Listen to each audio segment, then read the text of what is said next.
प्यारे विद्यार्थियों, संस्कृत का एक श्लोक है कि उद्यमेन ही सिद्ध्यन्ते कार्याणि न मनोरथे, न ही सुप्तस्य सिंहस्य प्रविशन्ति न मुखे मृगा। यानी किसी भी कार्य को किए बिना बिना किसी उद्यम, बिना किसी परिश्रम के कोई भी हमारा मनोरथ सिद्ध नहीं होता है। जिस प्रकार आप कितने भी शक्तिशाली हों, जो सिंह होता है उस सोते हुए सिंह के मुख में कोई हिरण खुद से प्रवेश नहीं करता है जब तक कि वह स्वयं प्रयास न करे। मैं यह बात इसलिए कह रहा हूँ, जो आपने प्री बोर्ड अभी परीक्षाएं दी हैं, आपको अनुमान लग गया होगा कि हमारी तैयारी किस प्रकार की है और हमको अभी क्या करना है। आपके पास जो संसाधन है उसका आपने सही उपयोग किया है कि नहीं। आपके पास जो परीक्षा सामग्री है उसको पढ़ा है कि नहीं। क्योंकि अगर अभी भी आपने चीज़ों को गंभीरता से नहीं लिया तो फिर समस्या खड़ी हो जाएगी। इसलिए अब आप बिना किसी के कहे अपने टारगेट पर फोकस करें और पढ़ाई को डेली प्रैक्टिस में लाएं। इसी क्रम में हम आपके साथ जुड़े हुए हैं और एक बार फिर सोशलॉजी के बोर्ड परीक्षा प्रश्न पत्र 2023 पर हम कुछ चर्चा करेंगे। इसके अलावा और जो इसके पहले 2 प्रश्न पत्र अपलोड किए जा चुके हैं, आप प्लेलिस्ट पर जाके यूट्यूब में देख सकते हैं। तो आज का प्रश्न पत्र उस पर चर्चा करते हैं। सही विकल्प है कि पहला, परिवार एक संस्था है। तो एक किस प्रकार की संस्था है? आर्थिक, राजनीतिक, सांस्कृतिक या फिर सामाजिक। तो आर्थिक संस्था उसको कहते हैं जहाँ से कुछ इनकम प्राप्त हो रही हो, जहाँ से कुछ निर्माण हो रहा हो, फैक्ट्री, एग्रीकल्चर, उत्पादन हो रहा हो। राजनीतिक, जो कि राज्य व्यवस्था से जुड़ा हुआ हो। सांस्कृतिक का संबंध होता है कि हमारे लोक संगीत, लोक कला, भाषा या फिर हमारी जो सभ्यता से चीज़ें जुड़ी हुई हों। तो यहाँ परिवार एक संस्था है। परिवार एक सामाजिक संस्था है क्योंकि समाज में परिवार का स्थान निश्चित होता है। वो परिवार में जो सदस्य होते हैं उनमें माता पिता, पितामह, बच्चे, ये सब शामिल होते हैं। और एक कथन है कि अरस्तु क्या कहता है कि मनुष्य एक सामाजिक प्राणी है, वो मनुष्य परिवार में रहता है। फिर आता है भारत में आपातकाल की घोषणा किस वर्ष की गई। तो आप सभी को इसके बारे में जानकारी होगी। भारत में आपातकाल की घोषणा 1975, 1971, 1994, 1987। तो 1975 में आपातकाल की घोषणा की गई थी। 25 जून 1975 को आंतरिक अशांति के आधार पर फखरुद्दीन अली अहमद उसमें राष्ट्रपति थे, प्रधानमंत्री इंदिरा गांधी थी और उन्होंने आपातकाल की घोषणा कर दी थी, जो कि 18 मार्च तक यह आपातकाल रहा। और जो भी विपक्षी पार्टी के नेता थे सबको जेल में डाल दिया था। इसके क्या रिजल्ट निकले, तो उसमें हमको पता है कि जो लोकसभा का कार्यकाल था उसको बढ़ा दिया था, 42वां संविधान संशोधन किया था, जबरन नसबंदी कार्यक्रम चलाया गया, लोगों को प्रताड़ित किया गया। इसके अलावा लोकतंत्र के जो स्वरूप है उसमें कहीं ना कहीं काला धब्बा साबित हुआ ये। तो इस प्रकार की घटनाएं हुई थी आपातकाल के समय। नेक्स्ट है आपका, औद्योगिक विवाद की दशा में हड़ताल किसके द्वारा की जाती है। यानी जब उद्योगों में विवाद होता है तो हड़ताल कौन करता है? उद्योग के श्रमिक, उद्योग के मालिक, विद्यार्थी या सरकार।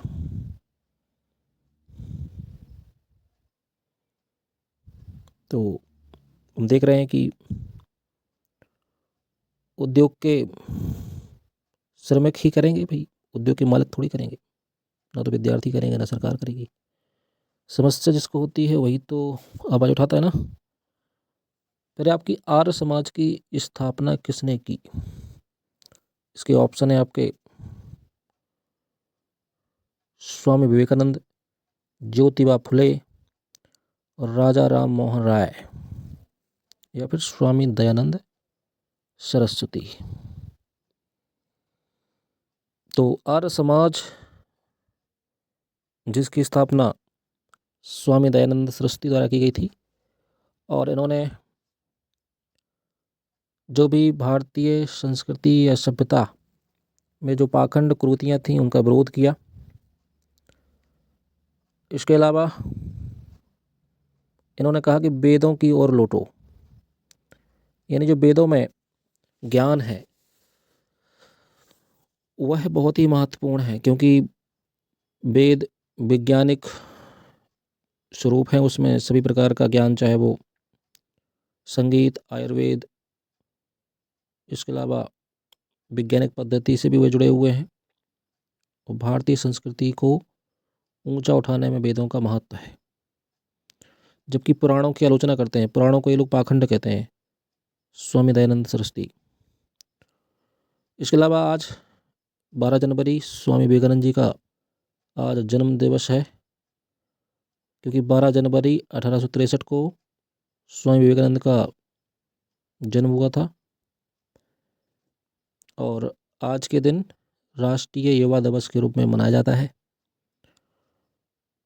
स्वामी विवेकानंद ने 11 सितंबर 1893 को शिकागो, जो कि अमेरिका में है, वहाँ पर विश्व धर्म सम्मेलन में भारत से हिंदू धर्म का प्रतिनिधित्व किया था। और 30 वर्ष की उम्र में स्वामी विवेकानंद जी इतने प्रसिद्ध हो गए। तभी तो कहते हैं कि उम्र मायने नहीं रखती है। आप चाहे 90 साल के हों, चाहे 20 साल के हों, चाहे 30 साल के हों, यदि आपके काम उच्च कोटि के हैं तो आपको यह विश्व स्वीकार करेगा।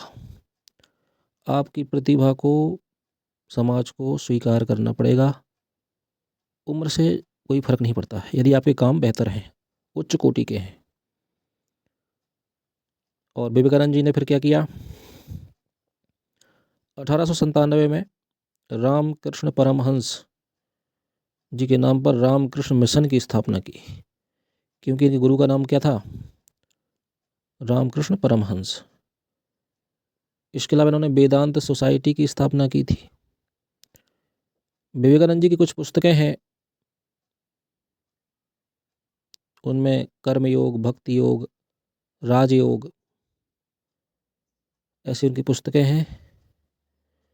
और बचपन का नाम विवेकानंद जी का क्या था? नरेंद्र नाथ। ओके।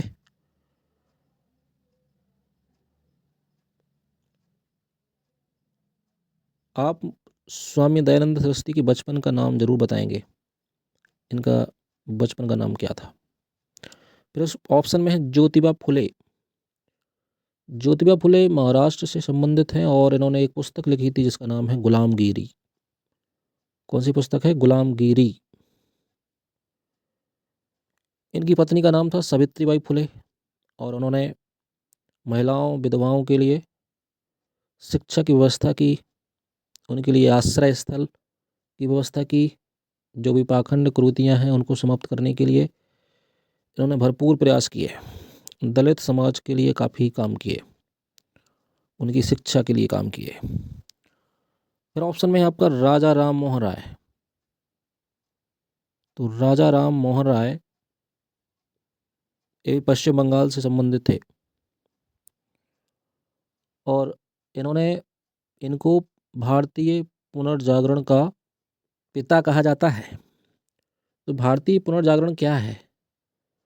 भारतीय पुनर्जागरण मैं आपको ये डिटेल से इसलिए बता रहा हूँ ताकि आपकी अन्य क्वेश्चन भी इन प्रश्नों के माध्यम से ठीक हो जाएं, ताकि आपको अगर आगे 2 नंबर के प्रश्न या 3 नंबर के प्रश्नों को हल करना पड़े तो आपके लिए हेल्प हो जाए।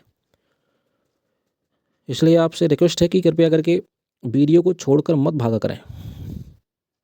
आपके लिए कुछ भी महत्वपूर्ण हो सकता है, लेकिन अभी फ़िलहाल आपके लिए पढ़ाई महत्वपूर्ण है। बदमाशी चालाकी से अधिक समय आपके बेहतर नहीं कटेंगे, इसलिए थोड़ा सा पढ़ लीजिए। तो पुनर्जागरण क्या है? यानी हमारी जो भारतीय संस्कृति है उसमें जो भी बुराइयां आ गई हैं उनको समाप्त करके तार्किक रूप से जो भी आधुनिक चीज़ें बेहतर हो सकती हैं हम उनको भारतीय संस्कृति में शामिल करें। जैसे कि आधुनिक शिक्षा, हम ऐसा नहीं कह सकते हैं कि हम पुरानी पद्धति को ही पढ़ते रहें। जो आज ज़रूरत होगी समाज को उसको स्वीकार करना पड़ेगा। यदि कोई बुराइयां, कुरीतियां, जातिवाद, धर्मांधता, पाखंड, ये सब अगर आपके समाज को पीछे ले जा रहे हैं तो आपको उसको पीछे करना पड़ेगा, आपको त्यागना पड़ेगा। क्योंकि राजा राम मोहन राय के समय पर भारत में सती प्रथा थी और लड़कियों को, जो बच्चियां हैं उनको जन्म के समय ही मार देते थे। तो सती प्रथा को समाप्त करने के लिए इन्होंने प्रयास किए और विलियम बेंटिक द्वारा सती प्रथा प्रतिबंध के लिए 1829 में एक एक्ट बनाया गया। इसके अलावा इन्होंने कुछ सभाएं, कुछ संस्थाएं स्थापित की राजा राम मोहन राय ने। उन सभाओं का नाम था, एक आत्मीय सभा, प्रार्थना सभा, सॉरी प्रार्थना सभा नहीं थी, आत्मीय सभा थी, आत्मीय सभा। एक थी आपकी ब्रह्म समाज। इसके अलावा इन्होंने कुछ अखबार निकाले, कुछ पुस्तकें निकाली, जैसे कि संवाद कौमुदी, क्योंकि लेखक भी थे, और मिरातुल अखबार। इसके अलावा ब्रह्मानिकल मैगजीन, ऐसी इनकी पुस्तकें थीं। और इनकी समाधि कहाँ पर है? राजा राम मोहन राय की ब्रिस्टल, इंग्लैंड में है, और इनकी मृत्यु हुई थी 1833 में। इसका आप ध्यान रखें, आपको काफ़ी जानकारी मिली होगी इस प्रश्न से। स्वामी दयानंद सरस्वती इस प्रश्न का उत्तर है, और इन्होंने पाखंड खंडनी पताका का भी शुभारंभ किया था। इसके अलावा इन्होंने शुद्धि आंदोलन भी चलाया था। शुद्धि आंदोलन यानी जो हिंदू धर्म से दूसरे धर्म में लोग चले गए थे उनको वापस लाकर शुद्धिकरण कार्यक्रम किया कि जिससे वापस हिंदू धर्म में आ जाए। चलिए अगला क्वेश्चन देखते हैं। भारत में सर्वाधिक जनसंख्या वाला राज्य कौन सा है? तो सबको पता है भाई, नहीं पता है? यूपी में सर्वाधिक जनसंख्या रहती है, लगभग 20 करोड़ से ऊपर जनसंख्या है।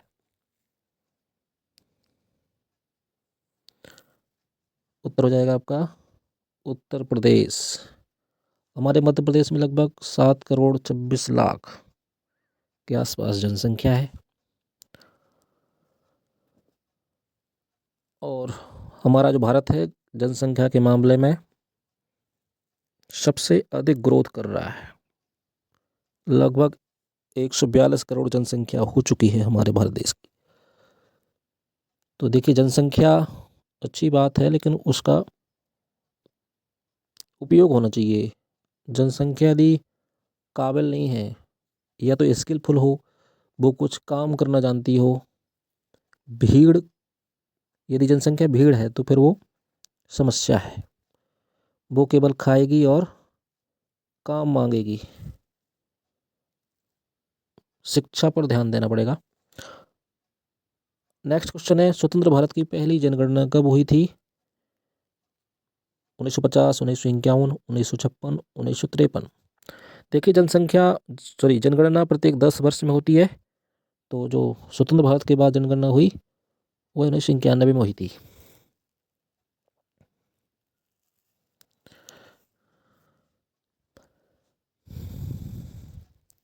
फिर आपका सतसत हरित क्रांति का प्रभाव मुख्य रूप से धान के उत्पादन पर पड़ा।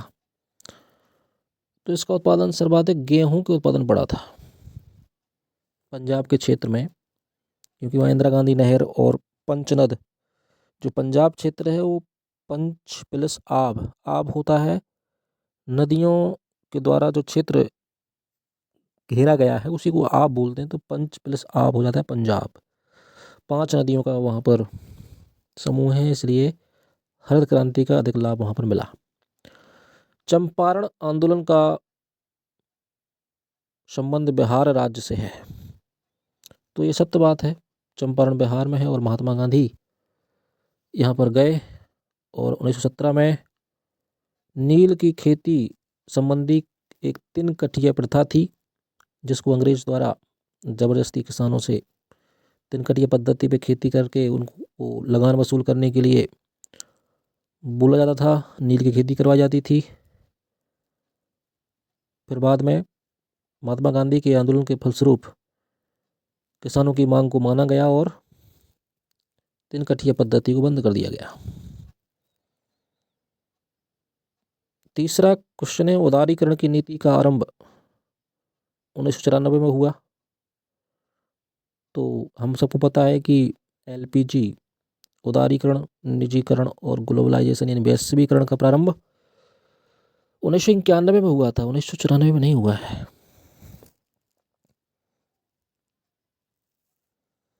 फिर आपका ग्रामीण लोगों का प्रकृति से सीधा संबंध होता है। तो बिल्कुल होता है, हम सब प्रकृति के काफ़ी करीब होते हैं, घर में तुलसी होती है, इसके अलावा पशु पक्षी भी लोग पाले रहते हैं, कृषि से जुड़ाव होता है, इसलिए मिट्टी और फसलें ये सब प्रकृति ही तो है। फिर है आपका क्वेश्चन 5, जाति एक बंद वर्ग है। तो बिल्कुल सही है, जाति एक बंद वर्ग है, क्योंकि आप देखते हैं कि हमारे जो भी सामाजिक संबंध होते हैं वो एक ही जाति में किए जाते हैं। इसके अलावा जो वर्ग है वो एक खुला वर्ग है।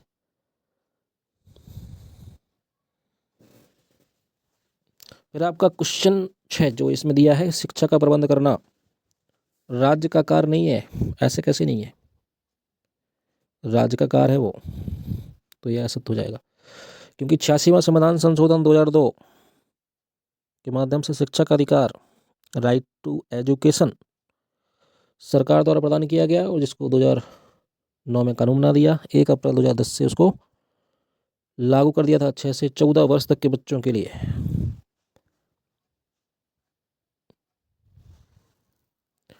रिक्त स्थान की पूर्ति करें।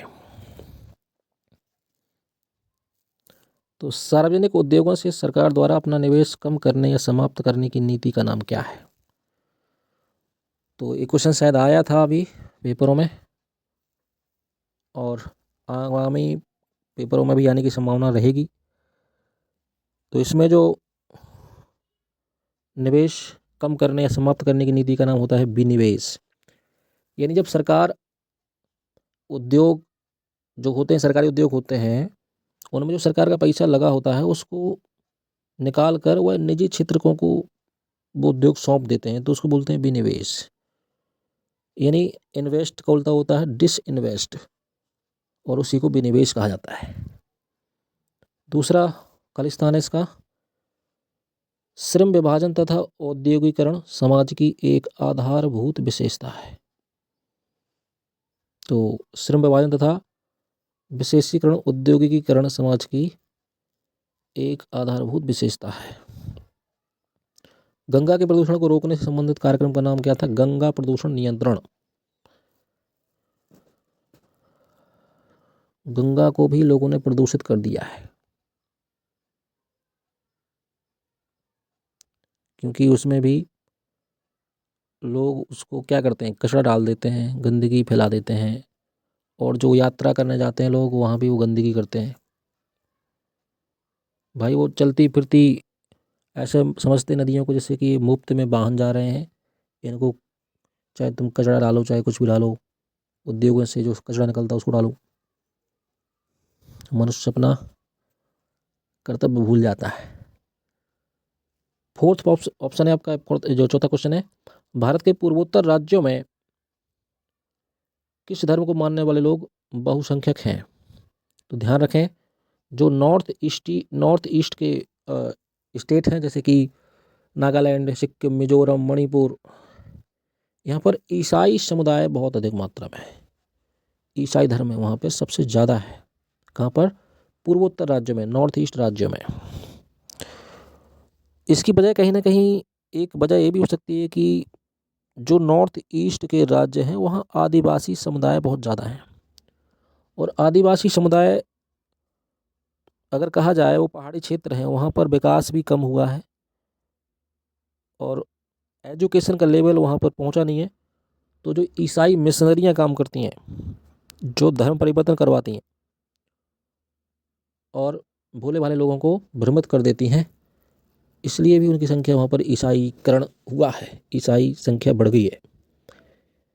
फिर आपका भारत में राष्ट्रीय महिला आयोग की स्थापना कब हुई? तो 1992 में राष्ट्रीय महिला आयोग की स्थापना हुई थी। तो राष्ट्रीय महिला आयोग करती क्या है? राष्ट्रीय महिला आयोग जो महिलाओं संबंधी कोई मुद्दे हैं, जहां महिलाओं के अधिकारों को चोट पहुंचती है, महिलाओं की सशक्तिकरण के लिए यह काम करती है। तो कृपया आप बताएं कि प्रथम राष्ट्रीय महिला आयोग के अध्यक्ष कौन रही है? देखिए, आप लोग उत्तर नहीं दिया करते हैं। अगर आपको नहीं आता है तो प्रयास करें, उत्तर नहीं देंगे तो फिर आपसे बनेगा भी नहीं ना वो। 6वां क्वेश्चन है, नौ मध्यम वर्ग किस असंतुलन की दशा है? तो नौ मध्यम वर्ग जो निकल रहा है वो सांस्कृतिक असंतुलन की दशा है।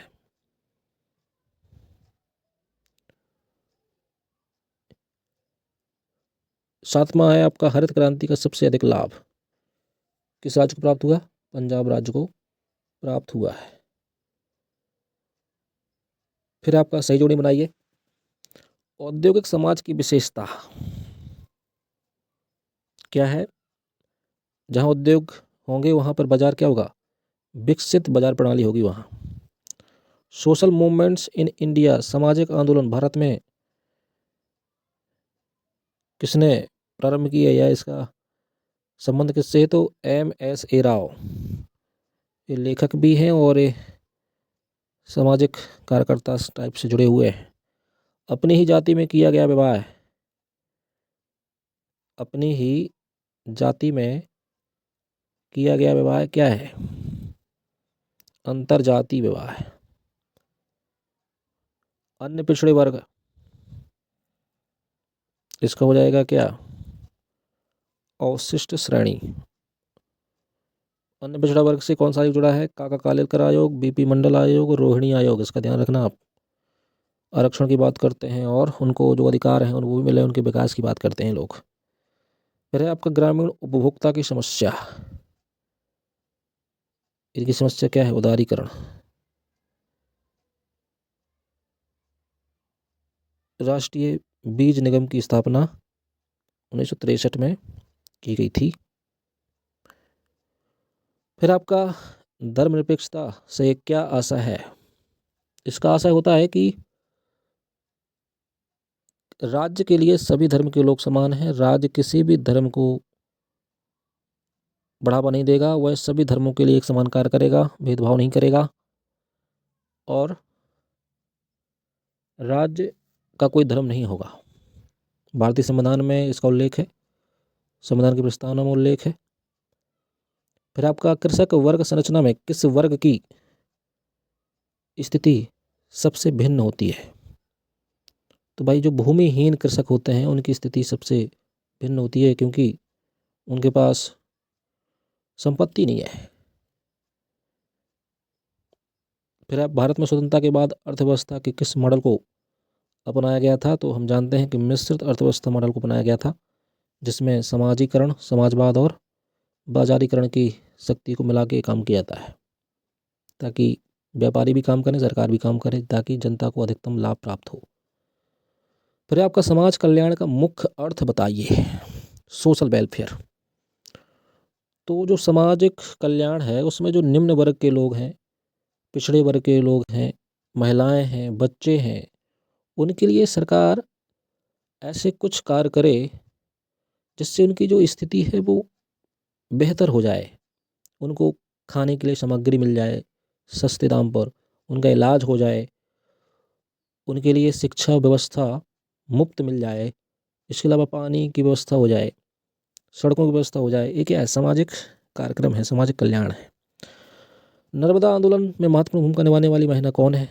बता चुके थे हम बहुत पहले इसको, मेधा पाटकर इससे जुड़ी हुई हैं।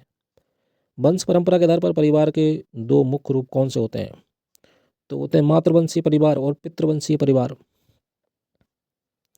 यानी एक माता से जुड़े हुए संबंध होते हैं, एक होते हैं पिता से जुड़े हुए संबंध। फिर है स्वतंत्रता के बाद राज्यों के पुनर्गठन से किसे बढ़ावा मिला? तो इससे बढ़ावा मिला है क्षेत्रवाद को। क्षेत्रवाद का मतलब होता है कि अपने ही क्षेत्र के भाषा, संस्कृति, व्यवस्था को महत्व देना और अन्य क्षेत्र के लोगों से घृणा करना या उनको उतना प्राथमिकता न देना। जैसे कि महाराष्ट्र में देखते हैं कि मराठी भाषी लोग अपने आप को अन्य क्षेत्र के लोगों से अलग समझते हैं, जबकि हमारा भारत एकता, अखंडता, बंधुत्व के साथ आगे बढ़ना चाहिए। फिर आपका अक्षमता का क्या अर्थ है? तो अक्षमता क्या होती है? यानी कि कोई व्यक्ति दिव्यांग है, कोई लंगड़ा है, कोई बहरा है और उसकी जो सामान्य व्यक्ति है उससे कुछ कम क्षमताएं हैं उसके पास, जैसे कि वो ठीक से लिख नहीं सकता, ठीक से बोल नहीं सकता, इसको अक्षमता कहते हैं। यानी ऐसा गुण जिसके द्वारा व्यक्ति एक सामान्य मनुष्य से कम स्तर की क्षमता रखता है, जिसको हम दिव्यांग कहते हैं, ऐसा उसको लिखना पड़ेगा। बहिष्कार किसे कहते हैं? तो बहिष्कार उसको कहते हैं कि जब किसी व्यवस्था या फिर किसी पद्धति को आप अस्वीकार कर दें या उसके खिलाफ आप कोई मुहिम चला दें। जैसे कि अगर हम मुहिम चलाएं कि पाकिस्तान की वस्तुओं का हमको उपयोग नहीं करना, तो इसको हम बोलेंगे बहिष्कार कर दिया हमने। जैसे हम बोलें कि हमको किसी मोबाइल कंपनी की वस्तुएं मोबाइल कंपनी को नहीं खरीदना है, किसी कंपनी के मोबाइल को नहीं खरीदना है, तो हम उसको बॉयकॉट कर देंगे, उसको बहिष्कार करते हैं। जैसे कि आज़ादी के समय पर स्वदेशी वस्तुएं उपयोग करते थे और विदेशी वस्तुओं का बहिष्कार कर देते थे। इस प्रकार से प्रदत्त पहचान क्या है? यानी जो पहचान हमको कहीं से प्राप्त हो, वो हमने खुद से ना तैयार की हो, हमको किसी से कहीं से मिली हो। जैसे कि हमको अपने माता पिता की पहचान मिलती है, अपने समाज की, अपनी जाति की पहचान मिलती है। अल्पसंख्यक समुदाय से क्या तात्पर्य है? तो अल्पसंख्यक समुदाय ऐसा समुदाय है जो संख्या में कम हो, भाषा, धर्म के आधार पर भी कम हो, उसको अल्पसंख्यक समुदाय कहते हैं। जैसे कि जैन, बौद्ध, मुस्लिम, पारसी, ईसाई। धार्मिक सहिष्णुता का क्या अर्थ है? तो धार्मिक सहिष्णुता है कि सभी धर्म के लोग रहते हों और एक दूसरे की बातों को भले ही वह अंतर्मन से ना मानते हों, लेकिन उनकी बातों को भी स्वीकारता मिलती रहे, उनके खिलाफ कोई हिंसा ना हो, उनकी बातों को एकदम इस तरीके से ना ख़त्म कर दिया जाए कि भाई तुम तो बहुत ही गलत ही बोल रहे हो, तुम हमारे लिए, हमारे देश के लिए खतरा हो, इस तरीके से बातें ना हो। यानी कि सभी धर्म के लोग अपनी अपनी बातें, अपनी अपनी पूजा पद्धति से रहें और अपनी संस्कृति को अपनाएं, दूसरे धर्म के लोगों के साथ भेदभाव ना करें। संप्रदाय या सांप्रदायिकता क्या है? तो संप्रदायवाद या सांप्रदायिकता वह होती है जब हम धर्म के नाम पर एक धर्म को बढ़ाकर दूसरे धर्म को आलोचना करके उसका उपयोग हम राजनीति में करने लगते हैं, उसको हम सांप्रदायिकता कहते हैं। और सांप्रदायिकता किसी भी देश के लिए खतरनाक होती है।